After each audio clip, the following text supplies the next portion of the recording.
Olá, sejam todos muito bem-vindos a mais um episódio do Microfone Aberto. E como é que a gente começa? Começando recitando uma música que tem a ver com a temática da nossa entrevista. Presta atenção na palavra-chave. Ela me hipnotizou, quase me paralisou, deixou marcas em meu rosto mesmo sem batom. Se ela me chama, eu vou. O que ela pede, eu dou. Desaprendi a dizer não. É toda alta astral, sereia de água e sal. O samba é enredo do meu carnaval. É brincalhona, até falando sério. Um livro aberto, cheio de mistérios. E eu vou seguindo os seus passos, descobrindo os fatos sobre você, escalando alto para te merecer. Eu vou, e ela me hipnotizou. Essa música eu pedi aqui, falei, por favor, Beto, me ajuda, me dá uma sugestão de música sobre hipnose. Na hora ele falou, Melim, então essa aqui, uma composição de muita gente para compor essa música, Diogo de Paula Pontes, Melim, a Gabriela Melim, o Rodrigo Melim. Aliás, são os 3 irmãos, obrigado, Banda Melim. E vamos lá, falar sobre hipnose. Beto Barros, eu preciso entender um pouquinho a diferença entre a palavra hipnose, hipnoterapia, hipnose show. Tanto é que se tem nomes diferentes, é porque são conceitos e ideias diferentes. Agora, com você, se apresente e fale um pouquinho sobre essas 3 perguntas. Muito obrigado, Kelly, pelo convite. Muito obrigado a todos que estão assistindo. Eu sou Beto Barros. De formação, eu sou fisioterapeuta e profissional de educação física. E nos últimos 5 anos eu tenho estudado a hipnose. Eu comecei com coaching em 2009, depois fui para programação neurolinguística, aí depois pós-graduação na área de comportamento, entre várias outras coisas. E acabei conhecendo a hipnose, me apaixonei. E desde então tenho atuado como hipnoterapeuta. Tem sido realmente o meu trabalho hoje, um grande foco com a hipnose. Então, todas as áreas, elas convergiram para sempre... Eu tô aqui, ó. Falei, gente, fez coach, fez PNL. Tudo isso é para fomentar essa coisa que vem de dentro da gente mesmo, né? Perfeito. Me fala, então, hipnose. A hipnose foi dado esse nome porque achavam que o hipnos era o deus do sono. E achavam que a pessoa hipnotizada, quando ela fica naquele estado meio relaxado, ela estava dormindo.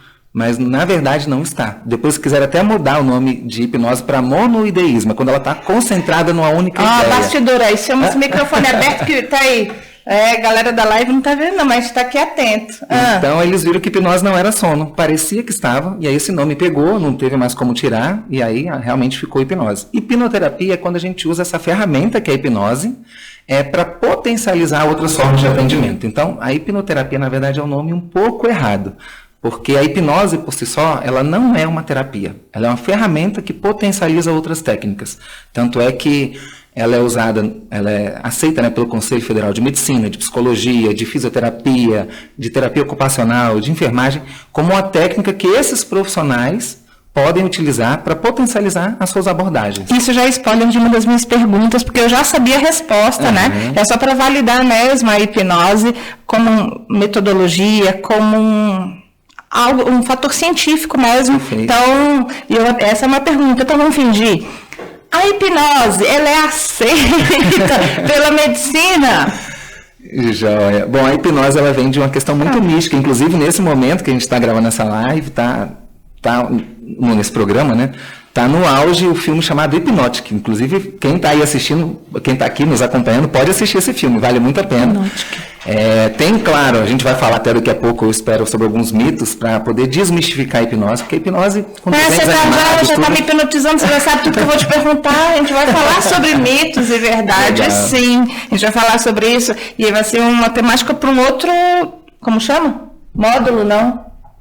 Bloco. Outro bloco, né? Outro bloco, outro episódio. Então, tá. Então, deixa eu ver se agora eu entendi. A hipnose, sim, ela é aceita tanto pela área da psicologia, pelas todas as áreas humanas da saúde, medicina, enfermagem, porque ela é usada como uma ferramenta para curar?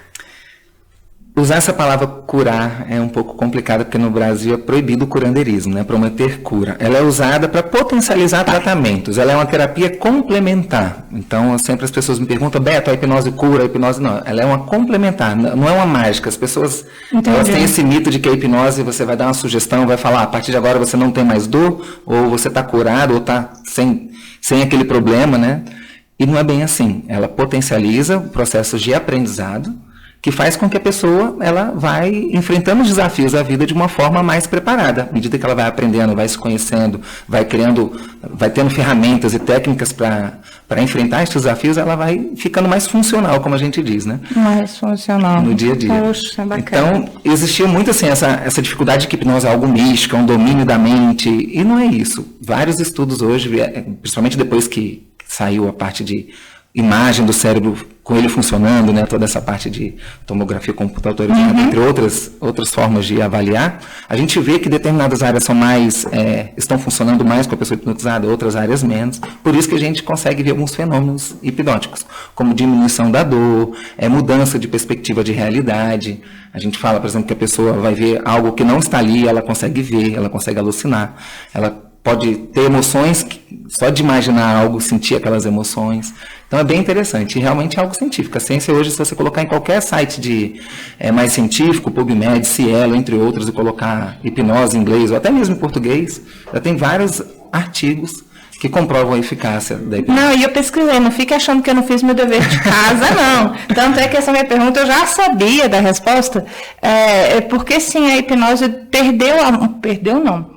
Ela perdeu mesmo essa parte mística da coisa para ganhar algo mais científico. Então, fiz meu dever de casa. Legal. Aí eu quero te perguntar algo que a gente até conversou nos bastidores. Você é hipnoterapeuta? Fala para mim sobre a diferença de hipnoterapia para hipnose show. Aí tu olha pra mim, eu também faço. Mas tá bom. Mas vamos assim esclarecer um pouquinho da diferença, que há sim uma diferença entre a hipnoterapia e a hipnose show. Como é que é isso, Beto? Perfeito. O que acontece? A hipnose, existem vários fenômenos que acontecem com a pessoa hipnotizada ou no estado hipnótico. E não necessariamente o que é feito no show, o que é demonstrado no show, é o que acontece na clínica. Então tem muito essa divergência, porque as pessoas, ao ver um show de hipnose, onde a gente seleciona as pessoas que são mais suscetíveis naquele momento, então a gente leva para o palco as que estão aceitando realmente as sugestões, porque elas se permitiram passar por aquela experiência, e a gente usa para entreter. Não é para deixar a pessoa ali pagando vexa, né, que a gente diz, não. A gente, pagando mico, Pagando mico. A gente vai usar sugestões para que as pessoas que estejam lá, inclusive quem está participando, possa vivenciar um pouquinho do que a hipnose é capaz. Mas com o intuito de desmistificar a hipnose, justamente. Os shows que eu faço, geralmente na rua, ou até mesmo em teatros, são com esse intuito de desmistificar e mostrar o quanto que quando a gente foca em algo, a gente utiliza a nossa imaginação de forma ativa, aquilo pode realmente interferir na nossa percepção da realidade. E isso é muito poderoso. Então, eu demonstrando isso lá de forma divertida, as pessoas vão gostar, e aí muitas vezes elas se interessam em ir para a clínica, e aí na clínica é feito de outra forma, e a gente usa a hipnose para potencializar esse processo de aprendizagem da pessoa. Você falou hipnose show, né? Uma vez eu fui, tem anos isso, anos mesmo, e eu fui com uma pessoa, enquanto eu sou, gente, meu cabelo é vermelho, o cabelo dá para ver que é vermelho? Dá, né? Eu sou pipoca assim mesmo, né? Fico pipocando mesmo. E a pessoa que foi comigo nessa hipnose show, muito mais cética do que eu, do tipo, cética. Pessoa mais racional. Então ele fez isso mesmo, né? Para poder fazer o show, ele tinha que colher lá no público quem era mais suscetível. Perfeito. Com um exercício simples. Todo mundo abre a mão, trava aqui, menino. E quem disse que eu descolava a minha mão? E eu não descolava, é sério. E a pessoa que estava comigo fez assim, Vral, tá vendo? O cara não. Eu falei, não, mas eu não tô conseguindo. E eu falava pro meu cérebro, gente, mas isso aqui é lógico, tem alguma... Aí eu falava assim, e eu conheço um pouquinho de física, sei lá, biologia, eu falei, cara, isso aqui tem a ver com tô fazendo pressão. Aí eu, tô fazendo pressão. Se eu despressionar, eu vou soltar. E nada. Nada, né? Só que, como eu falei, a pessoa que foi comigo era muito racional. Você acha que naquela plateia ele ficou lá na frente ou ficou lá no fundão comigo? Lá pro fundão. E essa pessoa daí, o hipnotizador, Hipnotista. Hipnotista. Quem hipnotiza. Ele chamou as pessoas que estavam muito mais próximas ao palco, né? E eu doida para dizer assim... Agora me solta. Chama, não, e eu queria ir pro palco, bem legal. pipoca que eu sou. Chama eu. E a pessoa, não. Mas tá bom. Mas tudo isso porque eu vi lá, não vi nenhuma situação vexatória. Claro que você ri, porque quando alguém fala assim, nossa, olha essa maçã, e não é maçã, ou então põe para dormir e a pessoa dorme, é uma situação engraçada, mas não chega a ser assim... É engraçado, mas não é vexatório, tem uma certa... É uma linha tênue, né? Alguém não vai gostar, mas quem quis ir foi por livre e espontânea vontade. Então, eu percebi exatamente isso, essa coisa da hipnose show. Vamos lá, se você tivesse que fazer a hipnose show, como é que você faz para escolher? Como é que você faz para perceber dentro do público quem é mais suscetível? Bom, geralmente existem estudos mesmo de Harvard e outras escalas de suscetibilidade que dizem que as pessoas que são bem suscetíveis à hipnose são entre 15% a 20% da população. Então, num público, por exemplo, de 100 pessoas, pelo menos 15 a 20 ali vão responder bem às sugestões. Então, nós fazemos alguns testes de suscetibilidade. Na verdade, a gente chama de exercício de concentração, para não dizer lá que é um teste. Mas a gente fala, nós vamos fazer alguns exercícios de concentração para ver como que você está se concentrando nesse momento. E aí existem vários testes. Um desses que você falou é o teste de colar as mãos. Colar as mãos, A pessoa fica nessa posição, a gente pede para ela imaginar algumas questões, e ao ela imaginar e focar na imaginação, as pessoas que naquele momento estão conseguindo focar mais, estão imaginando realmente o que o hipnotista está pedindo, vai existir um processo de automação da cognição. Ou seja, você já percebeu, quando eu estou falando aqui agora com você, eu não estou pensando em mexer minhas mãos. Automaticamente as minhas mãos estão mexendo. Esse processo de mexer as mãos está automatizado. É o que aconteceu. Se concentrou tanto no que o hipnotista está falando, que aquele processo de colar as mãos automatizou. E o seu corpo entendeu que as mãos estão coladas. Por mais que racionalmente você fala, poxa, mas biologicamente, né, como você falou, não tem nada que está colando a minha mão, não existe uma cola. Mas aí a pessoa se convence, ela entra no looping hipnótico. Ela tinha uma crença de que aquilo não era possível, mas ao fazer o teste, ela percebeu que a mão colou, ela começa a acreditar. E aquilo gera uma experiência de que está presa. E ela tenta soltar e não consegue. Aquilo aumenta a crença de que está. Então, ele vai sugestionando e você vai passando pelos fenômenos e vai acontecendo. Aí chega um momento em que você realmente está hipnotizado. Isso é mais natural do que a gente imagina. Por exemplo, às vezes a gente está assistindo um filme. Racionalmente, a gente sabe que aquele filme são atores, é uma história inventada ou até baseada em fatos reais, mas você sabe que ela não está acontecendo. Se você está conversando com alguém, não está prestando atenção na história, você não se emociona, você não se assusta se for um filme de terror. Agora, se você está compenetrado, com atenção ao que está acontecendo, você começa a entrar na história e você sente no seu corpo o que está acontecendo com o personagem. Então, se for um filme triste, morre um cachorro, você chora, você sente a emoção no seu corpo. Se for um filme de terror, por exemplo, você entra e o seu corpo, você tem todo o sintoma de que, como se você estivesse sendo atacada por aquele monstro ou por aquele, sei lá, pelo animal. Você sente tudo. Então, é uma linha muito tênue. Eu tenho um parceiro nesse show que eu faço, chama Inacreditavelmente. Ele é mágico, hipnotista, e eu também sou hipnoterapeuta. E a gente usa muito mágica para mostrar para as pessoas o poder da mente e a hipnose. Ele fala que a hipnose é assim, é um pequeno salto entre a realidade e a imaginação. É uma linha muito tênue. E às vezes uma pessoa, por exemplo, que tem fobia, ela imagina, eu olho uma aranha. Eu tive toda uma experiência ao longo da minha vida com aranha, que eu olho para ela e não tenho medo nenhum. É simplesmente uma aranha que não vai me fazer mal, ou ela pode até me picar se eu for mexer com ela. Aquilo lá não me gera medo.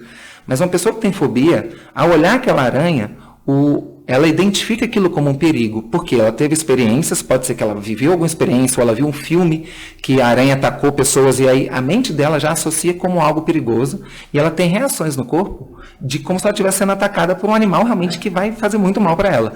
E ela foge, ela sai correndo e é incontrolável. Naquele momento ela sente todas as sensações de medo de forma incontrolável. Então, ou seja, ela imagina aquele objeto para ela gera uma sensação muito forte. E a gente pode usar, inclusive, a hipnose para dessensibilizar esse medo, mostrar que aquela aranha não é tudo aquilo, porque aquele aprendizado que ela teve não necessariamente corresponde à realidade. E ela pode ter uma resposta mais funcional. Ela não precisa ser a melhor amiga da aranha, mas ela vai aprender a conviver ali com a aranha. Eu vou esconder esse papel aqui e vou jogar aqui embaixo. Era outra pergunta que eu ia fazer, se hipnose ajuda a falar, né? Igual você falou, não é curar medos, não é curar fobias, mas você saber lidar melhor, né? Ou então controlar, ou saber ser mais funcional. A minha pergunta foi, qual é uma técnica que você usa para hipnose show? É da cola? Podemos fazer uma aqui com você agora? Que tal?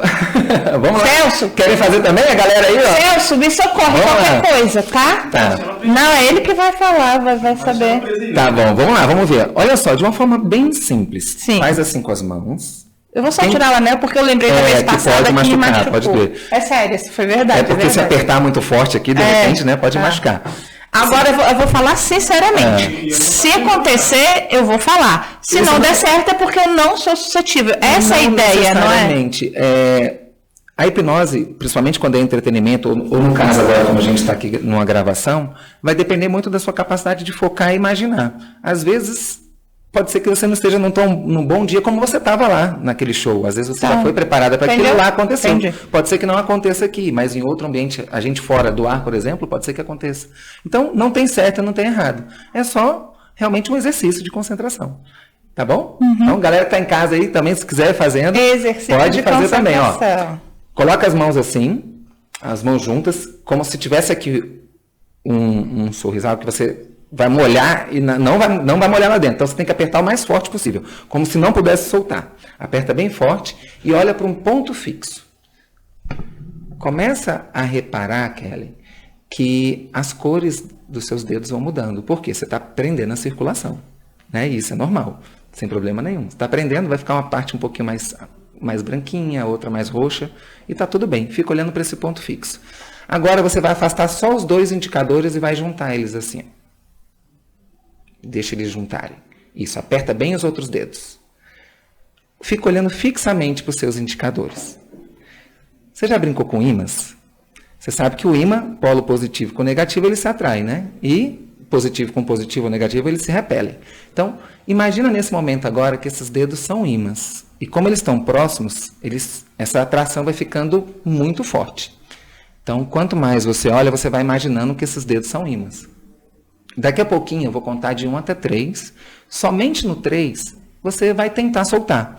Pode ser que você consiga soltar facilmente, mas pode ser também que você sinta uma certa dificuldade em soltar e pode ser que você nem consiga soltar. Vai depender muito da sua imaginação e da sua concentração. Então, imaginando que esses dedos são ímãs, isso, eles vão ficando bem colados, cada vez mais colados. Imagina que eu estou passando uma fita de durex e enrolando assim em volta dos seus dedos. Vai imaginando isso, eu pegando uma fita e passando. Isso faz com que eles fiquem mais colados. 2, imagina na sua mente como seria você tentar soltar sem conseguir. Como se você estivesse se vendo de fora, tentando soltar e não conseguindo. Seria algo curioso, né? E quando eu falar 3, no 3 você tenta soltar sem conseguir, você vai ver que ele vai estar bem preso. 3, tenta soltar sem conseguir. Quanto mais você olha e tenta soltar, mais preso fica. Quanto mais tenta, mais preso vai ficando. É interessante que você tenta soltar e vai ficando preso. Ó. E você sabe que você poderia soltar, mas ó, ele fica mais preso. Interessante, né? E quando eu contar até 3, você vai conseguir soltar. 1, 2, 3. Pode soltar? Viu só que interessante? Pode falar palavrão? Tá. Algo simples. Nesse momento, você realmente demonstrou uma capacidade de imaginar e de focar no que eu estava pedindo. E o processo da hipnose aconteceu naturalmente. Então, porque você focou e se concentrou. Numa dessas minhas pesquisas, Beto, sobre mitos e verdades, que a gente vai conversar sobre isso depois, né, fala exatamente sobre isso, né? No poder de quem está sendo hipnotizado, do poder da entrega. Eu acho que essa é uma boa palavra, né? Não acreditar mas... Ok, se permitir passar pelo processo. Eu acho que eu já dei esse exemplo várias vezes. Não adianta nada no personal trainer. Sim. Tá aí, se eu não acredito. Não, mas não é que eu não acredito, eu não quero, não quero, eu não acredito que vai fazer efeito, eu não acredito que eu vou ter que. Não. Ou então qualquer outro processo de coach. Sim. Acho que coach também entra muito bem, que depende muito mais da minha entrega. Ok. Eu acredito, bora. Então, eu de fato, eu quis. Falei, gente, vai que isso aqui não é de verdade. Eu queria ter certeza. Tá, já que você não colou a próxima pergunta. Isso que você falou é muito interessante, Kelly, porque o poder não está no hipnotista.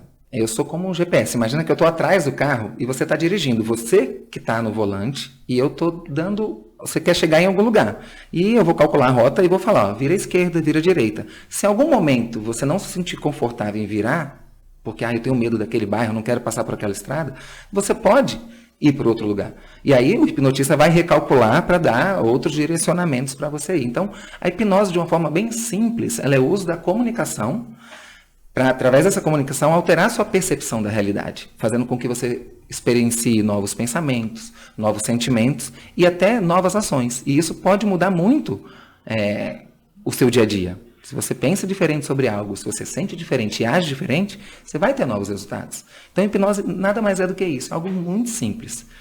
Entendeu? Então, não é um domínio. A pessoa ela tem que se permitir pensar. Aquele seu amigo que estava lá um pouco cético, será que ele realmente pensou o que o hipnotista pediu? Ou ele ficou, cara, não, isso não vai dar certo, isso aí que ele está falando não pode acontecer. E aí, muitas vezes, por ele não estar seguindo os passos, é porque não aconteceu.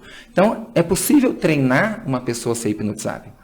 Se ela aprender e cada vez mais se permitir, acontece. E numa clínica, por exemplo, as pessoas, às vezes, num show, elas vão querendo passar por aquilo, mas tem outros que não vão querer. Elas vão querer rir dos outros, mas não querem estar lá na frente se expondo. Então, aquela pessoa não vai ser hipnotizada, geralmente não é. Ela não vai se permitir, principalmente quando ela fala, vai ter que ir lá para frente, o crítico dela, o racional, entra tão forte que ela não permite acontecer aquela sugestão. Mas as outras se permitem. E numa clínica, você está num ambiente seguro, só você e o hipnotista, e você quer tratar algo, tem algo que não está bom na sua vida, que você quer melhorar, às vezes é um comportamento, é um pensamento, é algo que você quer mudar, então não tem por que você ficar lutando contra. E aí a pessoa, numa clínica, normalmente ela se entrega mais. E não necessariamente na clínica ela vai ter que passar por esses fenômenos de ficar com a mão colada, essas coisas não necessariamente tem. Não, é porque não tem necessidade, assim, não é o proposta, tem até né? casas que a gente faz para demonstrar quando a pessoa já conhece a hipnose de entretenimento, às vezes a gente até faz ela passar pela experiência, mas não tem necessidade disso. A gente vai usar a imaginação para ela acessar questões internas. Uma das coisas que a hipnose fomenta, não, um dos benefícios, pronto. Sim. Acho que eu vou fazer logo essa pergunta. Legal, então vamos. Vamos lá, quais são os benefícios de uma hipnoterapia? Você citou o exemplo do medo, vou chamar das pessoas que têm pânico, pavor, por exemplo, da aranha, mas pode ser que tenha pessoas que têm medo e pavor de altura, sim, medo e pavor, eu lembro de uma amiga minha, gente, eu era adolescente, ela tinha medo de ônibus. Ela não entrava em ônibus, então era sempre o pai e mãe tinha que buscar a vida toda. E eu lembro do transporte escolar dela entrar numa tentativa dos pais. Ela não entrou e todo mundo olha que menina chorona, mas não é. Você via o medo, o pânico dela, aí tinha uma explicação, que daí os pais foram procurar outro tipo de ajuda. Sim. Mas para esse tipo de situação, medo, fobia, esse é um dos benefícios da hipnoterapia. Fala um pouquinho sobre isso, medo e fobia, e quais outros benefícios. São vários. Realmente, ela é usada para potencializar a maioria dos tratamentos. Então, nesse caso, por exemplo, de fobia, existem algumas técnicas, e uma delas é a regressão. A pessoa hipnotizada, a gente voltar no momento, no evento da causador, dor, ou em outros eventos que aconteceram aquilo, para entender o motivo que está por trás. Mas a gente já entra, se a gente começar a falar assim, a gente já entra numa outra parte que é para explicar assim, né? Do consciente, do inconsciente, do subconsciente, né? Porque a gente já entra numa outra área assim, olha, é o seguinte, o ser humano é tão perfeito que ele esconde a gente da dor, então faz com que fique guardadinho lá e você não lembre e não tenha acesso. Então a gente vai entrar numa outra parte, realmente, né? Que aconteceram e por proteção para a pessoa não ficar lembrando, ela não vem para o consciente. E muitas vezes em hipnose ela consegue acessar isso. É uma das formas, né, de sensibilizar. E existem outras que não necessariamente ela vai voltar à causa. A gente pode também trabalhar cenas onde ela se vê no futuro atuando, por exemplo, entrando no ônibus numa boa. E a gente está já trabalhando novos aprendizados, o nosso cérebro trabalha muito com previsibilidade, então a gente está mostrando uma nova possibilidade para o cérebro, são mecanismos, né, são conexões neurais que estão acontecendo, um novo caminho neural está sendo mostrado, uma nova possibilidade, onde ela se vê entrando, por exemplo, no ônibus ou no elevador, sem sentir aquele medo, e aquilo vai mostrar um novo caminho, e a gente vai fortalecendo aquilo, até que um dia ela consegue realmente. Então a gente vai desensibilizando aos poucos. Então a gente pode usar regressão, voltar no passado na causa. A gente pode fazer uma progressão, né, que ela se visualizar fazendo aquilo, e isso já pode promover mudanças importantes. A gente pode, por exemplo, naquele momento que ela está ali, entender quais são os gatilhos que disparam aquilo e trabalhar nesses gatilhos, nesse comportamento condicionado, ela tem um novo comportamento. Isso tudo a hipnose vai potencializar. A gente usa ferramentas de ensaio mental, por exemplo, no coach, na programação neurolinguística, ponte ao futuro. Mas em hipnose a gente potencializa muito isso. Porque quando a pessoa está hipnotizada, ela vive aquilo com mais emoção. Então, isso potencializa o processo de aprendizado. Quanto mais emoção, geralmente, nas situações de vida, mais aquilo marca pra gente, mais aquilo gera aprendizado. Tanto é que a gente lembra das coisas que aconteceram com mais emoção. Coisas que acontecem normalmente, a gente não lembra com uma certa frequência. A hipnose, ela traz aquela emoção que muitas vezes a gente precisa para gerar aqueles aprendizados. Então, isso é muito poderoso. É mesmo. Finja que eu prestei atenção na aula. Não, finja que eu fui ter uma aula de hipnose. E foi verdade. Eu fui tentar ler sobre, né, gente? Só que, fiquei dormindo porque eu estava com sono e tal. Mas eu lembro de alguns vocabulários no qual eu vi nesse vídeo. Eu quero que você tente entender, porque eu não vou conseguir completar meu raciocínio. Vamos lá, vamos ver se eu vou captar. Tá? Agora não é hipnose, é telepatia. Eu lembro de um desenho. Sim. Então, eu lembro que eu também desenhei. Então, para a gente entender o consciente, o subconsciente e o inconsciente. Tem duas partes que ficam interessantes que a gente entende muito bem. Aí você me corrija se eu falar alguma... Tá bom. Eu vou falar um palavrão. Alguma besteira. O inconsciente é aquilo que a gente faz, gente, sem a gente pensar, respirar, piscar os olhos, tá aqui o pulmão fazendo todo, né, o coração. Isso é inconsciente, tá aqui, igual você falou, a mão tá andando conforme a fala. Então, isso aí é uma coisa. O consciente. E dentro da hipnose, perde... é essa palavra que eu queria lembrar. É o... Porque na hipnose que para você acessar o subconsciente, você acessa o... Não é o limite. Ultrapassa o fator crítico. Obrigada! Viu? Você captou minha mensagem. Aí eu fiz esse desenho. Falei, gente, é óbvio que tem lógica, né? O fator crítico é todo o meu entendimento racional da coisa, onde eu coloco ali todas as minhas crenças, de dizer, claro que não vai dar certo. Tá vendo? Por isso que você tem medo mesmo. Aí, tá vendo? Eu falei que você não ia conseguir. O fator crítico muito alto impede. Aí parece que caiu uma ficha. Eu falei, gente, é verdade. Abaixou. Tô falando certo? Sim. Abaixou o fator crítico, onde a hipnose consegue acessar com mais facilidade o subconsciente, que é onde está guardado, armazenado algumas das nossas dores, traumas, alegrias, alguma coisa. Falei certinho? Certinho. O que existe? Prestou atenção, Celso? Não, né? Tu tá aí, né, brincando, você nem prestou atenção aqui, porque você... Tá bom. O que acontece? Existem vários processos dentro do nosso encéfalo que geram memórias, aprendizados, entre outras coisas. E aí tem alguns modelos mentais, existem vários, Freud tem o dele, e Gerald Cain é um estudioso da parte de hipnoterapia, ele criou esse modelo, que a gente chama o modelo de Gerald Cain, que ele divide realmente a nossa mente, que é algo impalpável, né, intangível, como se fosse um software que roda, tem o hardware, que é o cérebro, roda esse programa. Para ele tem o inconsciente, subconsciente e o consciente, que seria o racional.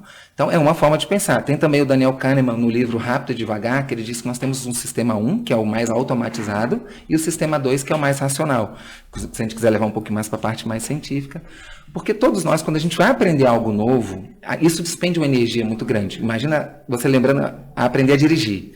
Nossa, eu tenho que pisar no acelerador, na embreagem, passar a marcha. No começo é muita informação que a gente tem que usar esse cognitivo, esse sistema 2 que é mais lento, ele faz cálculos, tudo. A gente vai aprendendo, gasta muita energia. Só que a gente, de tanto repetir, vai chegar um momento que aquilo fica automatizado. E aí, determinados gatilhos, é como se fosse um aplicativo que eu falo, agora eu vou dirigir, aquele aplicativo já vai rodar automaticamente. Tanto é que eu estou dirigindo e às vezes fica falando no celular, a pessoa fica se maquiando, né? E não precisa ficar prestando atenção no dirigir. Tipo eu. Aquilo está automatizado. E é assim no nosso dia a dia. Nós temos muitos comportamentos que são automatizados. Isso serve para poupar energia. E no nosso dia a dia nós somos mais robôs do que nós imaginamos. Mas não é o robô simplesmente porque nós somos robôs, mas é porque esses comportamentos são automatizados e a gente simplesmente repete. A gente anda sem ter que pensar, a gente veste roupa sem ter que ficar pensando racionalmente naquilo. Então a gente repete muita coisa sem ter que pensar. E algumas disfunções são assim, são condicionamentos que a gente foi aprendendo e foi repetindo tanto, e tem questões emocionais envolvidas. Por exemplo, eu trabalho muito com emagrecimento, com a hipnose para emagrecimento, você da área de saúde e tal. Tem pessoas que, quando se sentem sozinhas, aí é um gatilho para ela comer. Aí, quando a gente vai pesquisar, por exemplo, numa regressão, existiram fatores na infância onde ela ficou sozinha, e aí, ou ela se sentiu só, comeu algo, ou a mãe, o pai deu algo para comer, e aquilo fez com que ela se sentisse melhor e gerou um aprendizado. Então, quando ela tem aquela sensação de novo de se sentir sozinha, é um gatilho para que ela busque comida. E aí, às vezes, é um adulto com compulsão e não sabe por quê. E aí, muitas vezes, na hipnose, a gente descobre. E aí vai gerar novos aprendizados para que ela entenda que quando ela estiver sozinha, ela pode ter novos comportamentos, novos pensamentos, e não necessariamente buscar comida como uma fuga, né, uma compensação. Uma compensação. E, infelizmente, é muito assim. As pessoas acham que vão chegar, por exemplo, numa clínica para ser tratada pelo hipnoterapeuta e ele vai falar, a partir de agora você não come mais, você não vai fazer... Não é simplesmente a sugestão direta que faz a pessoa mudar. A gente tem que olhar isso como algo mais sistêmico, tem que olhar o que está por trás, o que é... Muitas vezes, por exemplo, várias pessoas que fazem bariátrica, se não houver e não tiver um bom acompanhamento psicológico, a comida, para ela era um sintoma de que algo não estava bem. Então, ela comia em excesso. É algo que ela precisava.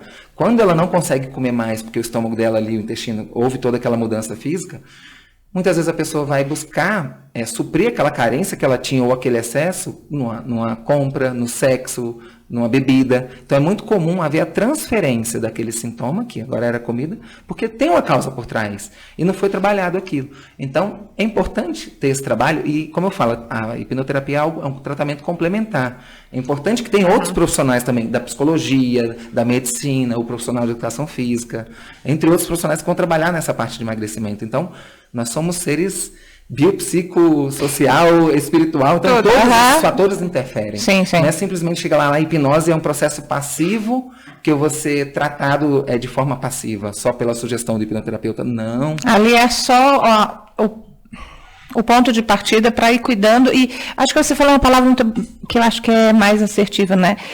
São novos comportamentos. De qualquer forma, você vai falar sobre emoções, até pensamentos, mas se você não tem comportamentos e ações distintas, vai voltar todo aquele ciclo, né? Para falar em ciclo, mudando de assunto, mas olhando aí para os bastidores, ele falou fome. Nós temos alguma coisa aí, não, que pode oferecer assim para gente? Ele para engordar e eu para manter. Olha aí. O que você acha? O Celso apareceu um pouquinho aqui na live. Vamos lá. Tá, vamos aparecer. O Celso está com medo de chegar perto de mim, achando que vai ser hipnotizado. Calma, Celso, não é assim, fica tranquilo. Gente, eu vou comer um docinho aqui do outro programa. Ele vai te hipnotizar para você não engordar, viu? Olha lá. É de que mesmo? Tá bom, é de comer, né? Beijinho. É de gostosura, o importante é isso. Porque tá tudo branquinho. Pessoal, gente, vocês querem aí, pessoal? Olha aí a galera que tá assistindo ao vivo aí, pessoal, tudo bom? Pena que eu não tô conseguindo ver os comentários aqui de longe, mas não dá pra ver. Obrigado a quem tá assistindo aí. Não sei o que é. Então, vamos lá. A etiqueta manda dizer assim, não pode falar de boca cheia, então nesse momento eu vou aqui. É uma pausa, né? Faço a minha pergunta e continuo. Então, de repente, quando você tá mastigando... Então, a questão do subconsciente, né, que as pessoas acham assim, que o subconsciente é uma entidade, que a gente conversa com o subconsciente. Na verdade, a gente entendendo como uma metáfora, né, é onde realmente estão os hábitos, as experiências, as emoções. E muitas vezes a gente conseguindo ter o foco dessa pessoa, a gente consegue fazer com que ela busque essas emoções, entenda o que aconteceu, traga algumas memórias do que aconteceu com ela para que a gente possa trabalhar, de sensibilizar ela, ter alguns reenquadramentos das situações. Ou seja, a pessoa com mais maturidade hoje, ela consegue olhar situações que aconteceram na vida, e isso pode ser feito em hipnose, pode ser na psicologia, pode ser numa conversa com um amigo. Às vezes é algo que a pessoa fala, uma mudança de perspectiva que ela tem sobre a situação, ela gera um novo entendimento, um novo aprendizado. E aquilo muda toda uma emoção que estava atrelada àquilo. E aí, com isso, ela já tem novos sentimentos e novas emoções e ações. Nas pesquisas do teu material, igual eu falei para você, né, Beto? Onde é que vai estar a minha fonte de perguntas? Primeiro, eu não sou jornalista, sou uma pessoa curiosa. Onde vai estar a minha fonte de pesquisa? Foi toda em cima do seu material. Qual material? Põe aí o Instagram. Opa! Do doutor, do fisioterapeuta. Beto Barros. Coloca aí. Aí, ó, Beto Barros, hipnoterapeuta, é isso mesmo. Então, o que acontece? Fui pesquisar, sim, naquele material que se tornou público, então fica bacana. Tem várias postagens suas sobre o que a hipnose pode ajudar. Então, eu observei que você usa muitas palavras assim, ó. Eu vou lembrar de duas e você fala. Tá bom. O estresse pode ser ajudado, você pode ajudar uma pessoa que está muito estressada através da hipnose. Uma outra palavra que você usou, meu Deus, você usou outras lá. Ansiedade. Depressão. Fobias. Né? Eu acho que é por isso que fica ligado, muito bacana, a hipnose / terapia, porque não é só você descobrir a fonte do medo ou a fonte do trauma, mas você tratar aquilo como, e agora? Agora que você descobriu, como é que você vai andar? Perfeito. Né? Como é que... Daí pra frente, como é que vai ser? E aí que entra essas outras ferramentas também do coach, da programação neurolinguística, as outras terapias, né? Para ajudar a pessoa a ela ter mais força para seguir em frente depois que ela entendeu aquilo. Por exemplo, quando a gente pensa em ansiedade, às vezes as pessoas... A ansiedade é algo natural, que faz com que a gente tenha medo do que pode acontecer no futuro para a gente se preparar e evitar que aquilo aconteça. Só que hoje, nessa correria do dia, por exemplo, eu vou para uma floresta, poxa, se tiver uma cobra, um leão, então eu tenho que me preparar de alguma forma para me precaver daquele ataque. Isso é importante para você se proteger e estar atento do que pode acontecer. Então, você aciona o seu estresse, você fica ali naquela expectativa para você lutar ou fugir. Então, isso é natural do ser humano. Só que no dia a dia, hoje... Não é vital, né? O medo, o medo, ele te salva ou ele te trava. Só que o que tem acontecido hoje? Os medos, eles são medos, não é mais essa questão da selva, tudo bem que tem as pessoas que vão, mas, em geral, é o medo de eu não conseguir pagar um boleto amanhã, da pessoa que eu amo me deixar. E as pessoas ficam criando expectativas na mente delas. Ou então, poxa, eu tô mal, aconteceu algo ruim, e se acontecer de novo comigo o que aconteceu, me traíram, sabe? As pessoas ficam usando a imaginação dela com foco em situações, projetando um futuro muito negativo, ou então revivendo situações do passado, achando que aquilo vai acontecer de novo, que ela mesma, por estar se imaginando isso, é como se estivesse acontecendo naquele momento, ela está sofrendo e ela sofre aquilo. De novo. E é como eu falei, naquele momento que você está imaginando com foco e concentração, aquilo vira a sua realidade. E aí o seu corpo produz toda uma química correspondente àquilo que você está imaginando com foco. Se você está imaginando que algo ruim vai acontecer, é como se estivesse acontecendo com você. Então, é muito perigoso. E aí, com a hipnose, a gente consegue também mostrar para a pessoa o poder que tem essa imaginação. E isso acontece muito também na hipnose de entretenimento, que a pessoa, ao entender que a imaginação dela pode gerar essa mudança física, ela vai começar a estar mais atenta ao que ela imagina.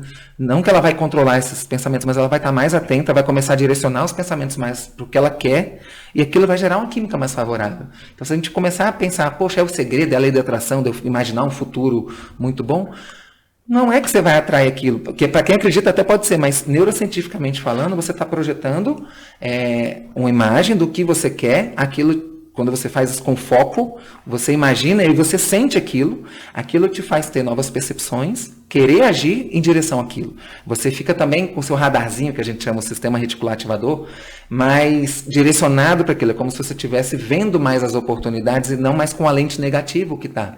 Então, você também mostra para a pessoa um novo caminho e ela começa a ver essas oportunidades.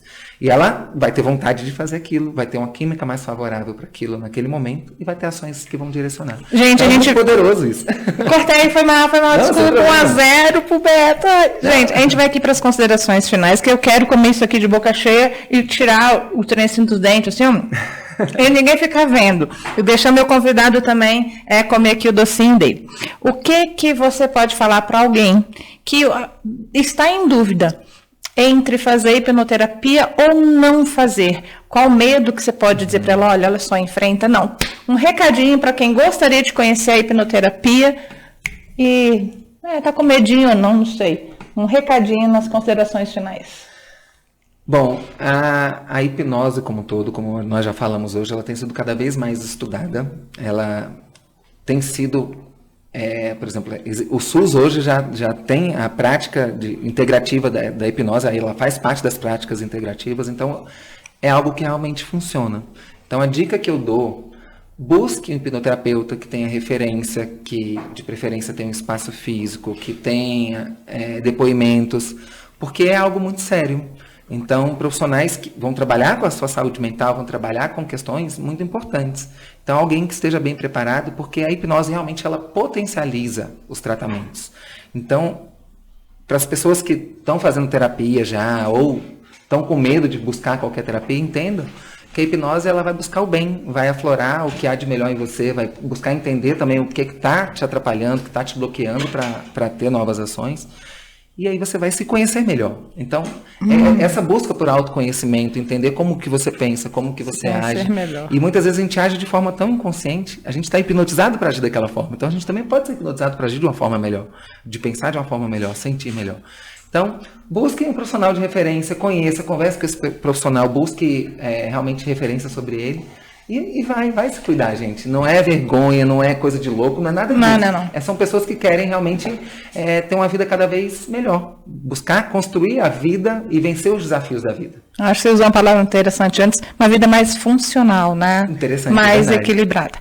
Então eu vou encerrar aqui o programa, meu microfone aberto com ele, Beto Barros, hipnoterapeuta, coach, personal trainer e fisioterapeuta. Eu acho que você deve ter observado que influenciou sim os seus pacientes, clientes, esse seu novo momento profissional, né? Sim. Então eu vou colocar aqui, vou encerrar com a música do Melim. Gente, o YouTube, se inscreve, curte, compartilha. E eu acho que se você compartilhar e enviar para algum amigo que está precisando sobre hipnoterapia, está precisando conhecer um pouquinho mais, acho bom você enviar para ele. Amigo, lembrei de você com carinho. Vai lá, curte, segue a gente. Eu vou finalizar aqui com a música da banda Melim. Maravilha. Ela me hipnotizou, quase me... hipnotiza minha vista. Aí, ó. Quase me paralisou, deixou marcas em meu rosto, mesmo sem batom. Gente, um grande abraço e até a próxima. Vamos continuar depois esse papo? Vamos comer o nosso docinho e a gente vai para um outro bloco. Grande beijo. Tchau, tchau.